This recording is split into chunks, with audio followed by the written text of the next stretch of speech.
সুদখোরের 70টা গুনাহ। সবচেয়ে বড় গুনাহ হলো আল্লাহর সাথে যুদ্ধ করা, সবচেয়ে ছোট গুনাহ হলো আপন মায়ের সাথে জিনা করারই। এ বাবাজি খেয়াল করেন ভালো করিয়া, সুদ খাবেন নারী, হারাম খাবেন না। দুনিয়ার দ্বার বড় খারাপ। দুনিয়াদার যারা হয়ে গেছে তাদের স্বভাব কুকুরের মতন হয়ে গেছে। বাবাজি কুকুরের মতন হয়ে গেছে রে, কুকুরের মতন হয়ে গেছি। কথা বললে বাবা ভাষা ঠিক থাকে না রে। এটা তার হারাম খাবারের বদলু, এই জন্য তার ব্যবহার ঠিক হয় না। এই জন্য ব্যবহার কি ঠিক হয় না, এটা তার হারাম খাবারের স্বভাব। কথা আল্লাহ জিনা ইয়া কিলুন আর রিবা, আল্লাহ যারা সুদ খায়, যারা সুদ, আল্লাহ বলতে পারতেন সুদ লয়, সুদ গ্রহণ করে। আল্লাহ গ্রহণ করে বলেন নাই, লয় কইছেন। আল্লাহ কইছে খায়। আপনার কোন সুদকুর কি টাকা সাবাই খেয়ে ফেলে নাকি? চিবাই খেয়ে ফেলে না। বাবাজি খেয়াল করেন ভালো করিয়া, কোনো ব্যক্তি যদি কোনো কিছু খাবার খান, এটা যেমন আবার মুখ দিয়া বাহির করতে পারবে না রে। সুদখোরের কাছ থেকে টাকা নিয়েও বাঁচবে না, তার টাকা দিতেই হবে। টাকা কি দিও লাগবে। এক জায়গায় একজন ইমাম সাহেব দিয়েছিলাম আমি।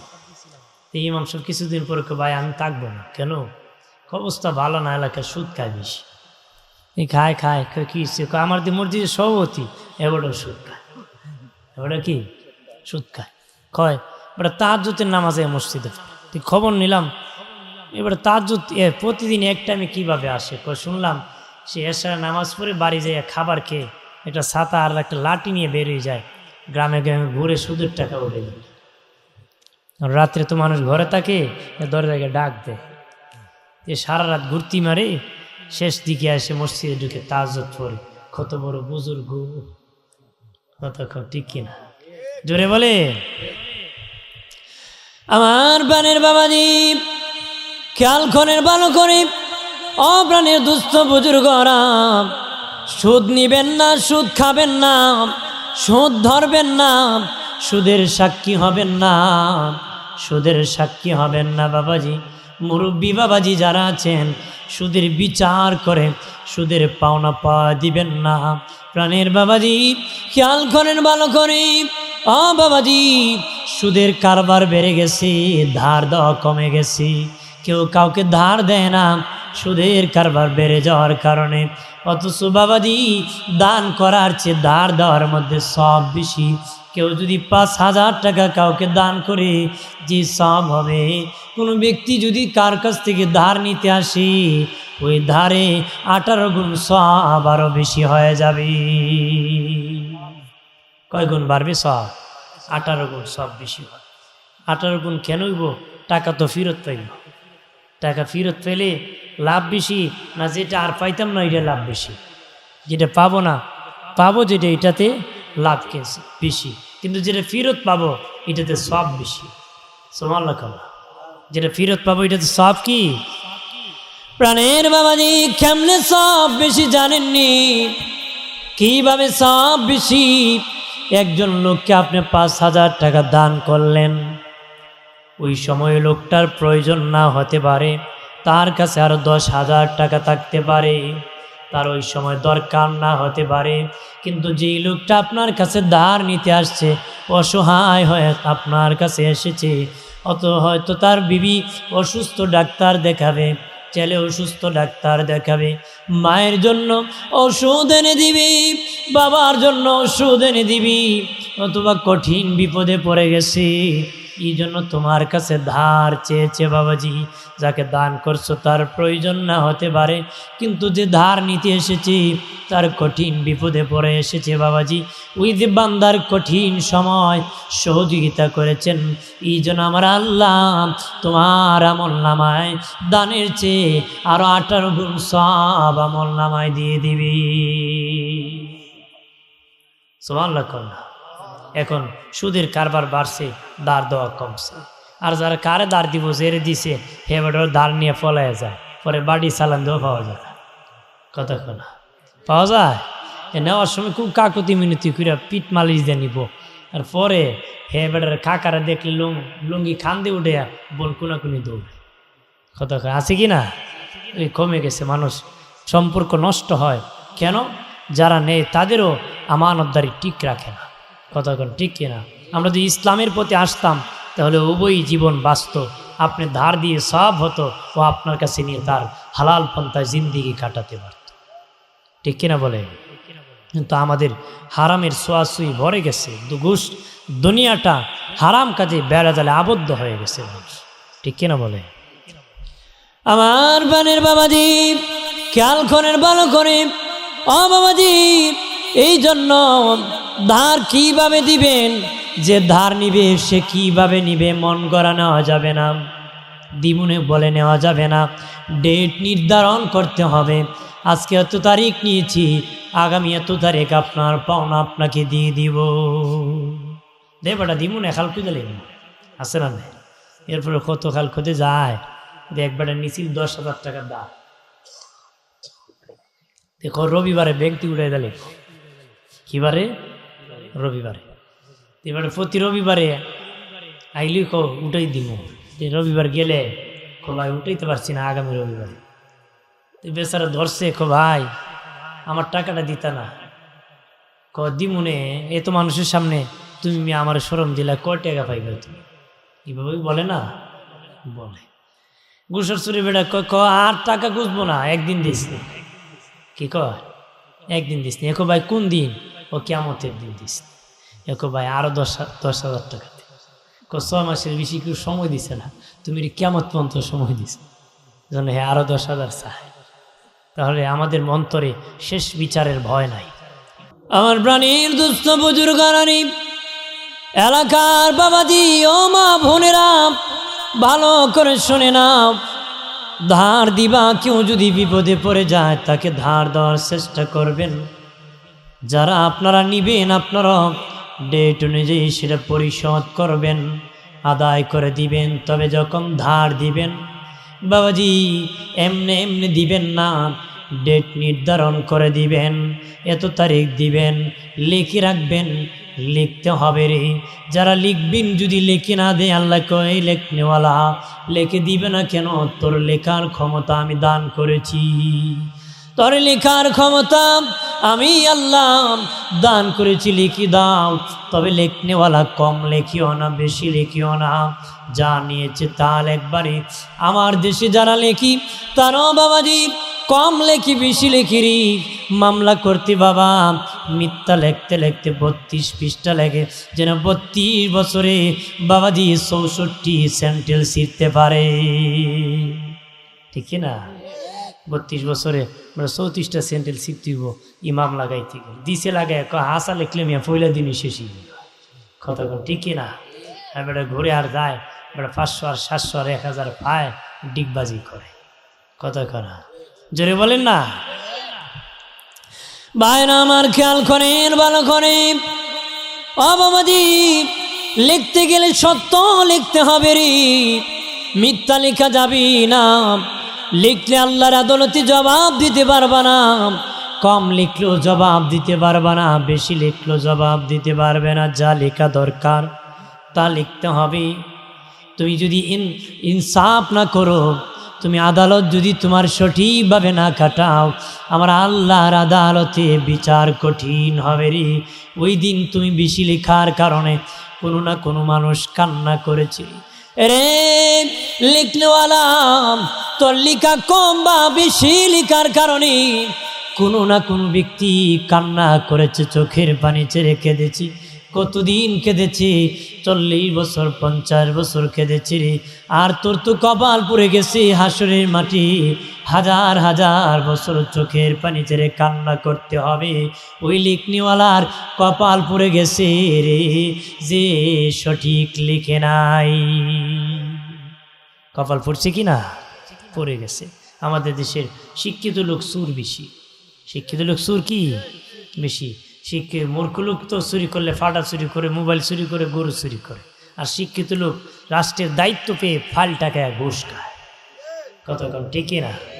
এরা হইল দুনিয়া সুর আছে, এক সুর অভাব সুর, আর একটা হলো স্বভাব সুর। সুর কয় প্রকার? একটা অভাব সুর আর একটা কি, যারা গরু চুরি করে, মোবাইল চুরি করে, মানুষের মানিব্যাগ চুরি করে, হলো অভাব চোর। আর রাষ্ট্রের দায়িত্ব পেয়ে বেতন দিতে যে সরকার ফালটাকে ঘুষ খায়, আর হলো স্বভাব চোর। আর অভাবে খায় না, খাইসলতে খায়। কতক্ষণ ঠিক কিনা? আর কি খাইসলতে স্বভাব খারাপ। কতক্ষণ ঠিক কিনা? রাগ করেন নাকি? ভাইরা আমার খেয়াল করেন, ভালো করে ডেট নির্ধারণ করে দিবেন যে আগামী মাসের এত তারিখ দিবা, 3 মাস পরে, 6 মাস পরে, 1 বছর পরে দিব। যে কোনোভাবে তার সাথে আলোচনা করে ডেট নির্ধারণ করবেন। বাবাজি, যারা ঋণ নিবেন গো, ডেট অনুযায়ী তার টাকা পরিশোধ করে দিবেন। কিন্তু ডেট এসে গেছি, টাকা জোগাড় করতে পারেন না, যার কাছ থেকে টাকা আনছেন তার কাছে যায় বলেন, ভাই আমি টাকাটা এই ডেট অনুযায়ী দেওয়ার জন্য চেষ্টা করেছি, কিন্তু দিতে পারতেছি না, আর একটু সময় আমাকে বাড়ায় দিতে হবে। আল্লাহ নবী বলেন, কোনো ব্যক্তি যদি তোমার কাছে আসিয়া বলি আমাকে একটু সময়টা বাড়ায় দাও, নবী বলেন তারে মাফ করে দেওয়া সুন্নত, সময় দেওয়া ওয়াজিব। সময় দেওয়া কি ওয়াজিব? এবার জোয়া করে দিলে সবই বলি, গাঞ্জা করে দিলে মানুষ দেখিও তো দিতেই। কতক্ষণ? হ্যাঁ, কারা দেওয়া যাইব? যে দিব আপনি জানেন হে জীবনও দিত না, ইসলাম কইছে না তুমি দিয়ে আবার ক্ষতিগ্রস্ত হইতে। কিছু লোক আছে না, আইসে মনে করেন গাঞ্জুরি মতকুর জোয়া করে, কব ভাই আমি বিপদে পড়ছি, আমারে 5,000 টাকা। আপনি জানেন হেরে দিলে কিয়ামতের আগে দিত, কি কিনা বলে? আপনি যতটুক দিলে, সে না দিলে সমস্যা মানে বুঝ দিয়ে দেন, বা যে কোনোভাবে তার দূর করে দিতে পারেন। কিন্তু অরিজিনাল সত্যই যে বিপদগ্রস্ত ভালো মানুষ, তাকে ধার দিবেন। কি দিবেন? ধার দিবেন। তবে সে যদি সময় চায়, তার সময় দিবেন। সময় দেওয়া ওয়াজিব, মাফ করে দেওয়া সুন্নাহ। মাফ করে দেওয়া কি? প্রাণের বাবাজি খেয়াল করেন, ভালো করে 3 জায়গায় ওয়াজিবের চেয়ে সুন্নতের সব বেশি। 3 জায়গায় ওয়াজিবের চেয়ে সুন্নতের সব বেশি। এক জায়গা হলো সালাম দেওয়া সুন্নত, জবাব দেওয়া ওয়াজিব। সালাম দেওয়া সুন্নত, জবাব দেওয়া ওয়াজিব। যিনি সালাম দিবে 70টা নেকি পাবে, যিনি জবাব দিবে 1টা নেকি পাবে। অন্য হাদিসে আসে যে যিনি সালাম দিবে 90টা সওয়াব পাবে, যিনি জবাব দিবে 10টা সওয়াব পাবে। প্রাণের বাবাজি, যে জায়গায় যিনি সালাম দিবে, সালাম দেওয়া সুন্নত, জবাব দেওয়া ওয়াজিব। তার মানে সেখানে ওয়াজিবের চেয়ে সুন্নতের সওয়াব বেশি। ওয়াজিবের চেয়ে কি? আরেক জায়গা হলো আমাদের ওয়াক্ত হওয়ার আগে ওযু করা সুন্নত, নামাজের ওয়াক্ত হওয়ার পরে ওযু করা ওয়াজিব। নামাজের ওয়াক্ত হওয়ার আগে ওযু করা সুন্নত, ওয়াক্ত হওয়ার পরে ওয়াজিব। বাবাজি, যে ওযু করে আগেই মসজিদে ঢুকে যাবে তার সওয়াব বেশি হয়ে যাবে, এটা সুন্নত। সেখানে ওয়াজিবের চেয়ে সুন্নতের সওয়াব বেশি। আরেক জায়গা হলো, আরেক জায়গা বাবাজি হলো যে জায়গা যাকে ঋণ দিয়েছেন যদি বলে ভাই আমাকে একটু সময় বাড়ায় দেন, তাকে সময় দেওয়া ওয়াজিব, মাফ করে দেওয়া সুন্নাহ। সুবহানাল্লাহ।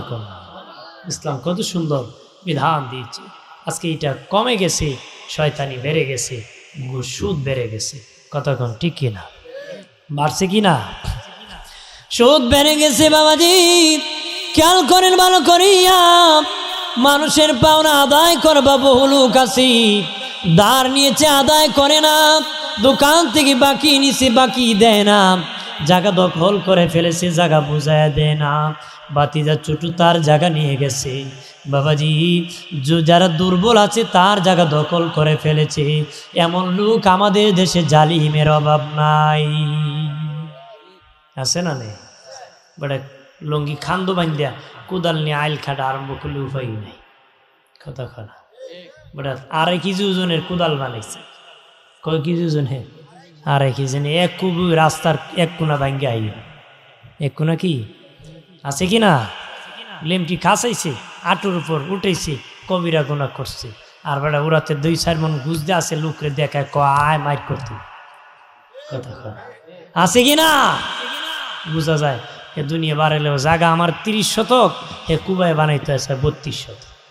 কতক্ষণ? এটা হালাল হইব না হারাম হইব? আমি তো জানি আমার দলিলে তো জায়গা এত আছে, তো আমি ধাক্কা ধাক্কি করবো কেন? কতক্ষণ ঠিক কিনা জোরে বলেন ঠিক কিনা ভাইরা আমার খেয়াল করেন ভালো করে ও বাবাজি এই জন্য সীমানা নিয়ে ধাক্কা ধাক্কি করবা না কারো জায়গা দখল করবা না রে জেনে রাখেন যারা সুদ খেয়েছি আমার দেশে অনেক আছে 50 বছর 40 বছর সুদ খেয়েছি পরে বলে আর তওবা করে ফেলেছি হুজুর আর সুদ খাবো না বাবাজি যদি তওবা করো পরের দিন থেকে খাও না তোমার তওবা কবুল হয়ে গেছে মনে করছে আজকে তুই আর খাইতাম না কবুল হয়েছে যদি না খায় তবে বাবা আমল নামায় তো আগের সুদের গুনাহ আছে কতক্ষণ আছে কি না তুমি বলেছ আর খাবো না যদি পরের দিন তুই না খাও তাহলে বাবা আর নতুন করে গুনাহ হবে না রে তুমি ছেড়ে দিয়েছো তবে বাবাজি আগের তো সুদের গুনাহ আমল নামায় আছি নামাজ পড়ো নাই আগে বলেছ আর নামাজ ছাড়বো না যেদিন থেকে পড়বা সেদিন তোমার তওবা কবুল হয়ে গেছে তবে অতীতের যে নামাজ পড়ো নাই গুনাহ আমল নামায় আছি প্রাণের বাবাজি কারো জায়গা দখল করেছো বলেছো আর জীবনে আইল কাটবো না কারো সীমানা নিয়ে ধাক্কা ধাক্কি করবো না দখলদারি করবো না চান্দাবাজি করবো না যেদিন থেকে ছেড়ে দিয়েছো সেদিন তোমার তওবা কবুল হয়েছে কিন্তু অতীত গুনাহ তোমার আমল নামায় আছে বাবাজি ছেলে তোমার 5টা রে বড় ছেলে বিয়ে করাইতি যৌতুক এনেছো হুন্ডা এনেছো বাবা দামি দামি জিনিস এনেছো নগদ 2 লক্ষ এনেছো কিন্তু আদা করেছো আল্লাহ গো আমি ভুল করেছি পরের সন্তান আর যৌতুক নিয়ে বিবাহ করাবো না তুমি সেদিন তোমার তওবা কবুল হয়ে গেছে তবে বাবাজি আগে যে বড় ছেলে বিবাহ করাইছো ওই যৌতুকের গুনাহ আমল নামায় আছে কারো গীবত করেছো বাবাজি গুনাহ হয়েছে বলেছো আর গীবত করব না আজকে যদি না করেন তাহলে তওবা কবুল হয়েছে কিন্তু অতীতের গীবতের গুনাহ আমল নামায় আছে কি না এইগুলা কেমনে ক্ষমা নিবেন বাবা সেইভাবে নিবেন যদি গীবত করে থাকেন বলেছেন আর গীবত করব না যদি না করেন কবুল হয়েছে কিন্তু আগের গুনাহ কেমনে মাপ নিবেন যার গীবত করেছো তার কাছ থেকে ক্ষমা নিতে হবে আল গীবাতু আশাদ্দু মিনাল জিনা গীবত হলো জিনার চেয়ে ভয়ঙ্কর জিনার চেয়ে খারাপ সাহাবায়ে কেরাম বললেন নবীজি ওগো মায়ার নবী জিনা একটা নোংরা কাজ নবীজি এটার চেয়ে গীবত কেমন ভাবে খারাপ গো নবীজি মায়ের নবী বললেন শুনে নাও এ বাবা সাহাবীরা 3 কারণে জিনার চেয়ে গীবত ভয়ঙ্কর 1 নম্বর জিনাকুর যখন জিনা করে গোপনে করে প্রকাশ্যে করে না গোপনে করে কিন্তু গীবত করে খোলা মাঠে প্রকাশ্যে হাটে মাঠে গীবত করে জিনা করলে গোপনে করে গীবতকুর তার গুনাহ প্রকাশ্যে করে এই জন্য জিনার চেয়ে গীবত হলো ভয়ঙ্কর 2 নম্বর জিনাকুর যখন জিনা করে বাবা 2 জনে একমত হয়ে জিনা করে কিন্তু গীবত করে এক দায়রা মারে কতক্ষণ ঠিক না এই জন্য জিনার চেয়ে গীবত ভয়ঙ্কর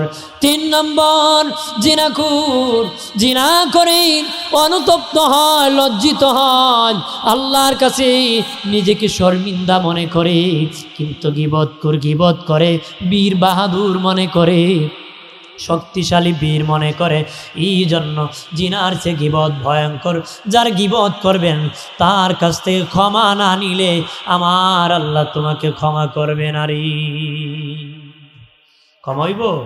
ক্ষমা হবে না তার কাছ থেকে মাপ নিতেই হবে মাপ কি এরপরে আছেন বাবাজি যারা মানুষের কথা দিয়া কষ্ট দিয়েছি কথার বাবা আমানত আছে কথার পাওনা আছে টাকার যেমন পাওনা আছে কথার পাওনা আছে তোমার কাছে আমার কাছে তুমি ভালো ব্যবহার পাবে এটা তোমার পাওনা তোমার কাছে আমি ভালো ব্যবহার পাবো এটা আমার পাওনা কিন্তু বাবাজি তুমি আমার সাথে খারাপ ব্যবহার করেছো আমি অথবা তোমার সাথে খারাপ ব্যবহার করেছি তোমার হক নষ্ট করেছি রে এটা আল্লাহ মাফ করবে না যার সাথে যে খারাপ ব্যবহার করেছে তার কাছে ক্ষমা না নিলে ক্ষমা নিতে হবে কি নিতে হবে কারণ মুখের মায়ের বড় হাতের মায়ের সে মুখের মায়ের কি কারণ হাত দিয়ে লন্ডন মারা যায় না, মুখ দিয়ে লন্ডনও মারা যায়। মোবাইলে ফোন করছে, গালি মারছে, কতক্ষণ ঠিক কিনা?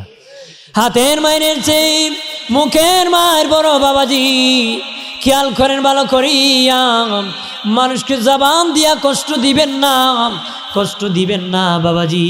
গীবত করলে যার গীবত করেছেন ক্ষমা নেন বাবাজি। খেয়াল করেন ভালো করে, জায়গা যদি দখল করে থাকেন ফেরত দিয়ে দেন। যারা সুদ খেয়েছেন, যদি 50 বছর হজ করো, 70 বছর পীরের দরবারে জিকির করো, কোনো ফায়দা হবে না যতক্ষণ সুদের টাকা তুমি ফেরত দিবা না।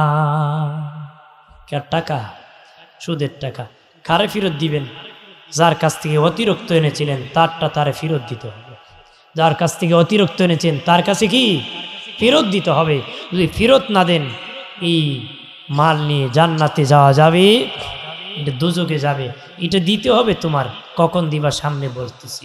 দুনিয়ায় যদি না দাও, হাসরের দিন সে পাওনা দিতে হবে। হাসরের দিন কি ভাইরা আমার খেয়াল করেন ভালো করেন। আল্লাহ নবী বললেন, সাহাবীরাম বলো রে দুনিয়া ধনীকে গরিবকে? সাহাবায়ে কেরাম বললেন, নবীজি দুনিয়ার যার সম্পদ আছে গো তারা হলো ধনী, যারা নাই তারা হলো গরিব। নবী বলেন, আখিরাতে ধনীকে? সাহাবায়ে কেরাম বলেন, নবীজি যারা আখিরাতে নেকি আছে তারা হবে ধনী, যারা নেকি নাই তারা হবে গরিব। নবী বলেন, না না রে বাবা সাহাবীরা, সবচেয়ে বেশি গরিব হবে হাসরের মাঠে তারাই, যাদের আমল নামায় হজের সওয়াব আছে, যাকাতের সওয়াব আছে, ফিতরার সওয়াব আছে। নবীজি বললেন, বাবা সাহাবীরা দান করার সওয়াব আছে, নামাজের সওয়াব আছে, রোজার সওয়াব আছে, কিন্তু মানুষের পাওনা দিত না, মানুষের পাওনা আদায় করতো না। হাসরের দিন তারাই সবচেয়ে বেশি গরিব হয়ে যাবে। সবচেয়ে বেশি কি হবে? গরিব হবো। কেমনি বোঝানোর নেই। মনে করেন এক বেটা 1 লাখ টাকা নিয়েছে, 100 মান দানের উপর, সুদের উপর নিছে। কি নিছে? নিছে। তো এবার দান করছে, 90 মন দান হয়েছে, আর বাকি কয় মন? 10 মন। তো 90 মন দিতে দিতে বিশাল বড় স্ট্রোক করছে 90 মন আনিয়া। তো যারা দান পায় মাপিয়া ঝুঁকিয়ে দিতে দিতে তার 90 মন দিয়ে দিছে, আরো 2 জন বাকি কয় আমার 5 মন 10 মন। মানে আমার তো দান নাই। কি নাই? এরকম তোমার দান নাই, আমার কি? তুমি আমার তোমার কাছে আমি দান পাই, আমার দান আমার এখন দিতে পারবো না। একজন কয়ের গুরু ডালো, এক লোক লাঙ্গল জলটা নাকি কথা না। আপনি এখন যে ব্যক্তি পাশের করে দান করছে না, হে বেটা বেশি ক্ষতিগ্রস্ত না যে দান করছিল মানুষকে দিলাইছে হে বেশি ক্ষতিগ্রস্ত? যে করছে হে বেশি, যে করছে না হে বেটা আই তুই কি যাই তুই কি কথা কন ঠিক কিনা? কিন্তু যে করছে হে বেশি ক্ষতিগ্রস্ত, হে বেশি কি ঠিক? প্রাণের বাবাজি, যারা বাবা সুদ খেয়েছ, ঘুষ খেয়েছ, মানুষের পাওনা দাও নাই, মানুষের হক নষ্ট করেছ, তারা হাসুরের দিন তোমার বিপক্ষে আদালতে মামলা দায়ের করবি, আল্লাহর আদালতে মামলা দিবি। তখন আল্লাহ বলবেন তুমি তাদের পাওনা আদায় করো নাই। সে বলবে আল্লাহ আমি তো এই জায়গায় টাকা আমি সাথে আনি নাই, আমার সন্তানদেরকে দিয়ে এসেছি গো আল্লাহ। আল্লাহ বলবেন হ্যাঁ বান্দা বান্দি, এই হাসরের মাঠে টাকা দি বিনিময় হবে না, পরিশোধ হবে না। কি দেওয়া হবে? নেকি দেওয়া হবে, টাকা দেওয়া হবে না। ওই ময়দানে নেকি দিয়া পাওনা আদায় করে দিতে হবে, নেকি দিয়ে আদায় করে দিতে হবে। কেমনে দেওয়া হবে? 3 পয়সার বিনিময় 700 রাকাত নামাজ আমল নামাজ থেকে নেওয়া হবে। কয়শো রাকাত? প্রাণের বাবাজি, তোমার কাছে যদি কেউ 3 পয়সা পায় রে বাবাজি, সে যদি আল্লাহর আদালতে তোমার বিপক্ষে মামলা দায়ের করে, তখন বাবাজি তাকে তুমি 700 রাকাত নামাজ দিয়ে দিতে হবে। সর্বপ্রথম বাবাজি নফল ইবাদতের সওয়াব দেওয়া হবে রে, তারপরে সুন্নতের সওয়াব দেওয়া হবে, তারপরে ওয়াজিবের দেওয়া হবে, তারপরে ফরজের দেওয়া হবে। এরপরও দেখবো আরও 2 জন দাঁড়ায় বলবে আমি হলাম চুনার ঘাটের লেপের দোকানের মালিক, মাঘ মাসে লেপ নিয়েছিল টাকা দেয় নাই, আমি এরপরে মরে গিয়েছিল পাওনা আদায় করে নাই। আল্লাহ বলবেন তার পাওনা আদায় করে দাও। সে বলবে মালিক ও আল্লাহ আমার তো আর নেকি নাই, কিভাবে তার পাওনা আদায় করবো? আল্লাহ বলবেন তোর নেকি নাই, এটা তোর দোষ, তোর নেকি নাই কেন? এবার কি করবে? যে তোমার কাছে পাবে তার গুনাহ তুমি তোমার আমল নামায় নিয়ে জাহান্নামে চলে যেতে হবে বাবাজি। এই জন্য পাওনা আদায় করে দিবারে, মানুষের ঋণ রাখবা না, ঋণটা আদায় করে দিবা। একবার খাবারই তবে বাবাজি মানুষ ঠকাবা না, হারাম খাবা না রে বাবাজি। যেদিন আমি এসেছিলাম কেঁদেছিলাম একা, যেদিন আমি এসেছিলাম কেঁদেছিলাম এখাম। এমন জীবন করিও গঠন, মরিলে হাসিবে তুমি কাঁদিবে ভুবন। এমন জীবন করিও না গঠন, মরিলে কাঁদিবে তুমি হাসিবে ভুবন। ঠিক কিনা বলে? প্রাণের বাবাজিরা রে, আরে যুবকেরা, তরুণেরা খেয়াল করো রে, অনুরোধ করে বলে যায়। এই জন্য বলি মানুষের পাওনা আদায় করবা, ঋণ রাখবা না, ঋণ রাখবা না। আল্লাহ নবী কোনো জানাজার নামাজে নবী গেলে জিজ্ঞাসা করতেন এই মাইতের কাছে কারো পাওনা আসেনি, পাওনা আসেনি। কেউ বলতো নবী আমি পাই, আমি পাই। আল্লাহ নবী তখন বলতেন তার গার্জেনকে আসু জামিনদার হয়ে যাও, জামিনদার হতো। অথবা কেউ যদি তার গার্জেন না হতো গো, দয়াল নবী নিজে বলতেন আমি তার গার্জেন হয়ে গেলাম, আমি তার ঋণের বোঝা, আমি রহমতের নবী দায়িত্ব নিয়ে দিলাম। নবী বুঝেছি ঋণের বোঝা নিয়ে তোমরা কবরে যেও না রে। বলে যে আরে সোনার ঘাটের মুসলিম জনতা, ঋণ নিয়ে কবরে যাবা না, তোমার আমল সব চলে যাবে। পাওনা আদায় করে বাবা মোর বাড়ি, বাবাজি ঋণ নিবা না রে, পাওনা আদায় করে যাবা। দোকানে বাকি খাও, পাওনা আদায় করে দিবা। আল্লাহ নবী বলেন পিতা মাতা যদি মরে যায়, সন্তান খেদমত করার 5টা দরজা খোলা থাকে, এর মধ্যে একটা হলো যদি কোনো ওসিয়ত তাকে পূরণ করে দিবা, ঋণ থাকলে পরিশোধ করে দিবা রে, ঋণ থাকলে পরিশোধ করে দিবা রে। ও এলাকার যুবক, তোমার বাবা মরে গেছি, মা মরে গেছি, দোকানে তোমার বাবা চা খাইতো রে, তুমি শাস্টলে বলবা চাচা আমার বাবার কাছে কোনো পাওনা আছে নাকি? যদি পেয়ে থাকে সাথে সাথে তুমি আদায় করে দিবা রে, সাথে সাথে আদায় করে দিবা। আমার দেশে পাওনা আদায় করতে টেট গেট করে মানুষকে খাওয়াইতে খুব অগ্রসর হয়, ঠিক কিনা? খাওয়ানোটা আমরা পছন্দ করি, ঠিক কিনা? খাওয়ানো না, মরে গেলে খাওয়াবেন, যে কোনো সময় খাওয়াবেন, মানুষ খাওয়ানো বড় ইবাদত। কিন্তু এর আগে বাবার ঋণ পরিশোধ করবে। বাবার ঋণ কি?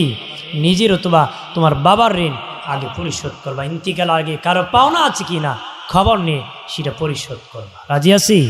হেলা করবেন না, কারণ বেকায়দা পড়বো। তোমার বাবাকে যদি তুমি এইটাতে উদ্ধার করতে পারো, আল্লাহ তাকে এহসান করতে পারে, দয়া করতে পারে, ঠিক কিনা বলে?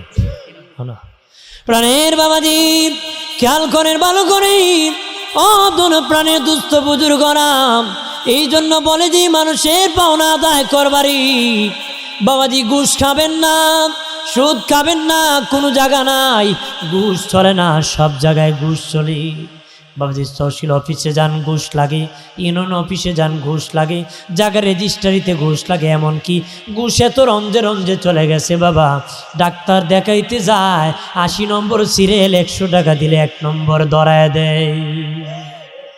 আদি সাব গিয়া কবেটা দিমুনে তোরে দেলা আমার কথা, এটা এখন আমাদের রক্তের সাথে মিশে গেছে, খবর নাই এটাতে দিছি হারাম। কতক্ষণ ঠিক কিনা? জোরে বলেন ঠিক কিনা? ভাইরা আমার খেয়াল করেন ভালো করে, সুদ খাবেন না, ঘুষ খাবেন না বাবাজি, হালাল খাবার খাবেন, হালাল, হালালের দ্বারা বাবাজি অন্তরে মারেফত হাসিল হয়, হালালের দ্বারা বাবা নূর পয়দা হয়, নূর।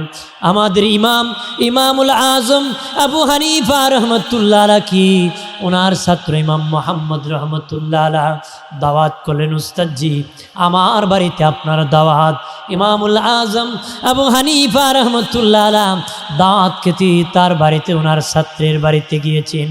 বাবাজি ইমাম মোহাম্মদের কন্যা ওনার মেয়ে বাবা তিনজনের খাবার পরিমাণ ইমামুল আজম আবু হানিফা রহমতুল্লাহ আলার সামনে দিয়েছি, এক লোটা পানি দিয়েছি যেন ইমাম তাহাজ্জুদের উজু করে তাহাজ্জুদের নামাজ পড়তে পারে।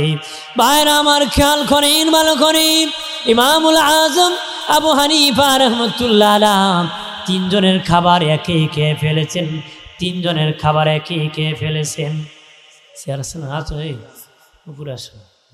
হাজির আমাদের সামনে আসছেন মৌলানা কামাল উদ্দিন জিয়া সাহেব, মৌলানা হাফিজুর রহমান হারুকি। হ্যাঁ উপরে চেয়ার আছে, আসো দিকে চেয়ার আছে, আছো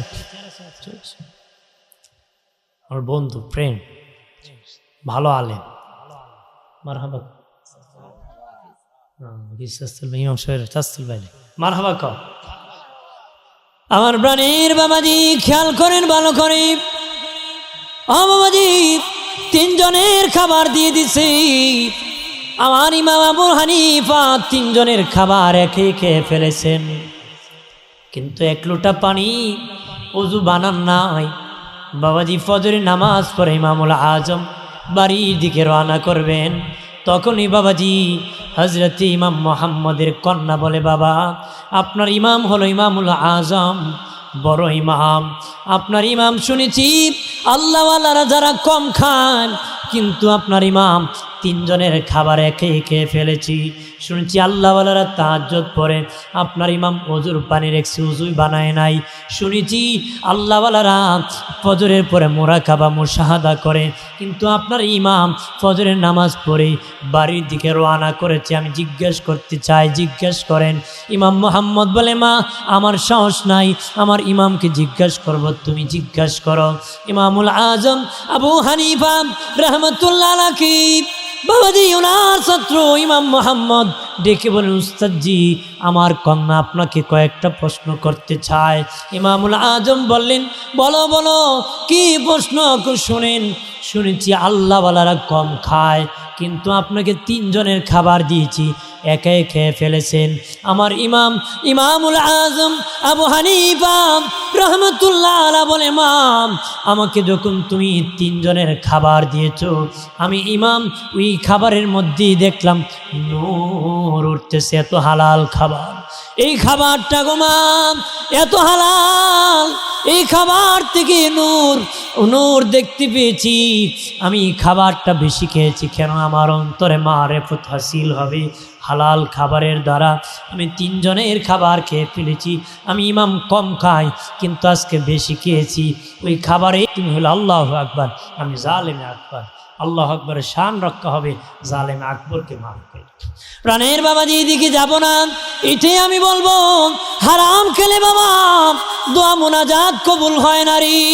কত হারাম সাবের ছেলে খেয়েছি, বাদামওয়ালার কাছে টেস্ট করতে কত বাদাম খাইছি, ওজন দাও নাই, দাম দেও নাই। বুটওয়ালার কাছে বুট খাইতে বাবা এটা গরম না ঠান্ডা টেস্ট করতে খাইছো, মাফও নেও নাই, ওজন দেও নাই। আঙ্গুর কিনতে যাই আরে চোখানা চক টক না মিষ্টি টেস্ট করতে বাবা 3 দোকানে 250 গ্রাম খেয়ে আর তো কিনোই লাগবে না, বেড়া এক দৌড়ে বাড়িতেই বাবাজি দাম দেয় নাই।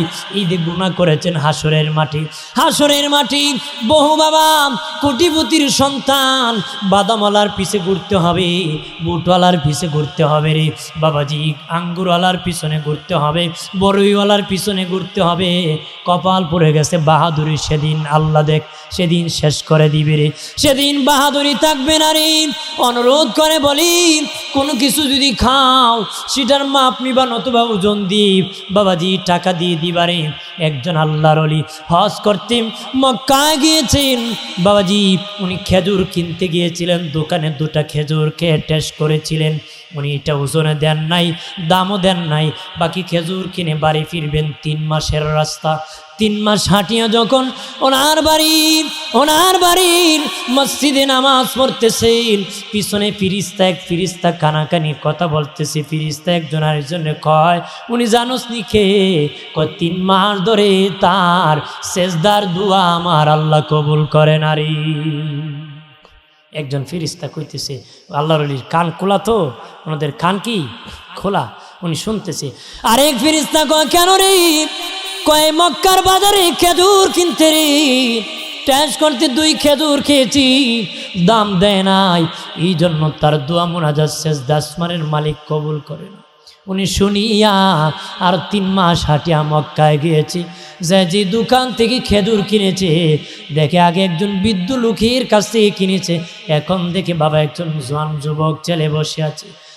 যুবক, এই দোকান থেকে আমি 6 মাস আগে খেজুর কিনেছিলাম, হজের মৌসুমে একজন মুরব্বী সেই দোকানের মধ্যে ছিলেন, একজন মুরব্বী ছিলেন, সেখান থেকে কিনেছিলাম। ওই মুরব্বী কোথায় আছেন? ওই মুরব্বী হলেন আমার আব্বা, এই মুরব্বী হলেন আমার বাবা। আমার বাবা ইন্তিকাল করেছেন, আমার বাবা পৃথিবীর থেকে বিদায় হয়ে গেছেন।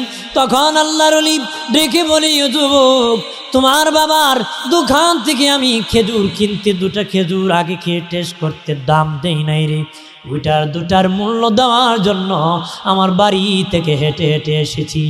যুবক বলে, আমার বাবা মরে যাওয়ার পরে আমরা 2 ভাই যত সম্পদ ছিল সব বন্টন করে নিয়েছি, সমানভাবে বন্টন করেছি। আমার বাবা ইন্তিকালের পরই এই দোকানের যত খেজুর ছিল সমানভাবে বন্টন করেছি, গনিয়া গনিয়া ভাগ করে নিয়েছি। তার মানে আমরা 2 ভাই, আপনি 2টা খেজুর খেয়েছেন, মূল্য দেন না। ওগো উস্তাদজি, আমি একটা খেজুরের মালিক, আমার ভাই আরেকটা খেজুরের মালিক। আমি একটা খেজুরের ক্ষমা দিতে পারি, আরেকটা আর দিতে পারবো না। আরেকটার ক্ষমা নিতে আরও 3 মাসের রাস্তা, অমুক শহরে গিয়ে আমার ভাইয়ের কাছ থেকে মাপ নিতে হবে। আমার ভাইও ওই শহরে ব্যবসা করে। কন্যা সুবহানাল্লাহ। আমরা কত কিছু খায়া বলিছে, বেটা তোরটা না দিয়ে আমি মরি যাবেন কথা খায় আছে কি না? বুঝে দুনিয়া বাইন্দা টিকিট লইয়েছে, ঠিক কিনা বলে? আছে না? আপনি যদি কোন ভাই টাকাটা দিবেন না, দিমনে বেটা। আর নতুন দোকান পাইলে তো খালি বাকি নেই, আর এবার ফকা পইলে দোকান দিয়ে তো টার পায় না কথা, ঠিক কিনা? যখন সালান ফিউজি জায়গা হিন্দি খাসা দেয় দৌড়ে বাড়ি সালান দল লাগাল পায় না, ঠিক কিনা বলে? ধোকাবাজ আছে কিনা? এখানে খাইব, ওইখানে খাইব, ওই বাজারে খাইব, ওই বাজারে খাইব, ধোকাবাজি করে জাহান্নামে যেতে হবে। কারণ ধোকাবাজ রসুলের উম্মত না। ধোকাবাজ কি? ধোকাবাজ আল্লাহ নবীর উম্মত না। খলিফাতুল মুসলিমিন হযরত ওমর ফারুক রাদিয়াল্লাহু তাআলা আনহুর শাসন আমলে এক বুড়া ব্যক্তি সাদা দাড়ির মধ্যে কালো রং দিয়ে বিবাহ করে ফেলেছিল। 1 মাস পরে যখন তার দাড়ি সাদা হয়ে গেছে, ওই মেয়ের বাবা খলিফাতুল মুসলিমিন আমিরুল মুমিনিন ওমর ইবনুল খাত্তাব রাদিয়াল্লাহু তাআলা আনহুর কাছে বিচার দায়ের করছে। আমিরুল মুমিনিন, ওই মুখ ব্যক্তির ছেলে বুড়া মানুষ সাদা দাড়ির মধ্যে কালো রং দিয়ে আমার মেয়ে, জোয়ান মেয়ে বিবাহ করেছে, আমি বিচার চাই। হযরতে ওমর ফারুক রাদিয়াল্লাহু তাআলা আনহু তাকে ডাকিয়া বললেন, তুমি সত্যি কি সাদা দাড়ির মধ্যে কালো রং দিয়া বিবাহ করছো নাকি? কহা আমিরুল মুমিনিন, আমি সাদা দাড়ির মধ্যে কালো রং দিয়েছি। হযরত ওমর কয়, তুমি জানো না নবী বলেছেন ধোঁকাবাজ আমার উম্মত না, তুমি ধোঁকাবাজি করেছো। যে উম্মত না সে দুনিয়া থাকার কোনো অধিকার নাই। এখন তোমার গর্দান আমি উড়াই দিব। সে জোরহাত ধরে কয়, আমিরুল মুমিনিন, ওই হাদিস আমি জানতাম না, নবীজি বলেছেন ধোঁকাবাজ তার উম্মত না। যদি জানতাম আমি ধোঁকাবাজি করতাম না। তারপর বাবা 80টা বেত তাকে দেওয়া হয়েছিল। আমরা বেটা খালি মারতে মারতে তুতো মেরে দে, আছে কি না? ওইটা তো আছে, কত ধোঁকাবাজি, ধাপ্পাবাজি, সিটিংবাজি, কতক্ষণ, ঠিক কিনা? ভাইরা আমার খেয়াল করেন, ওই যুবক থেকে বলে, ও মুসাফির, আমার একটা খেজুরের মালিক আমি, আমার ভাই আরেকটা, আমি একটা মাফ করতে পারি, আমার ভাইয়ের কাছ থেকে আরেকটা নিতে হবে। উনি একটা এখান থেকে মাপ নিয়ে আরও 3 মাসের রাস্তা হাঁটিয়া ওখান থেকে ক্ষমা নিয়ে যখন আরও 3 মাস হাঁটিয়া বাবা ওনার বাড়ি ফিরিয়া মসজিদে নামাজ পড়তেছি, এক ফিরিস্তার কানাকানি তো জানোস নি, কেমন জানোস নি? কয়েক মাস হাঁটিয়া 2 খেজুরের মাপ আনছে, মাপ আনতে দিরি তার যত ইবাদত আটকা পড়েছিল সব একসাথে আমার আল্লাহ আসমানে উঠে নিছে। আরো জোরে ক, আল্লাহ কি করছে? আসমানে উঠে নিছে, তার দোয়া মুনাজাত কবুল করে ফেলছে। মারহাবা ক। তাহলে আপনারাও কারো কাছে পাওনা থাকলে আদায় করবেন। হারাম খাবেন, হারাম খাবেন, হালাল খাবেন। একবার খান, হালাল খান, কথা কোন ঠিক কিনা? একবার খান, এক কাপড় পরেন, হালাল কাপড় পরেন, ঠিক কিনা? জোরে বলে বাহাদুরি করবেন না। মা বোনদেরকে বলবো, বলবেন না অমুকে যদি পারে আপনি পারবেন না কেন। আপনি দেখতে হবে আপনার স্বামীর কোয়ালিটি কতটুকু, ইনকাম কতটুকু। বাড়াবাড়ি করবেন, স্বামী ঋণ করবে, সুদ লাগাবে, আর টাকা নিবে, দেউলিয়া হয়ে ভাগিয়া যেতে হবে, পরে তোমারও বন্ধক দিবে, কথা কথা।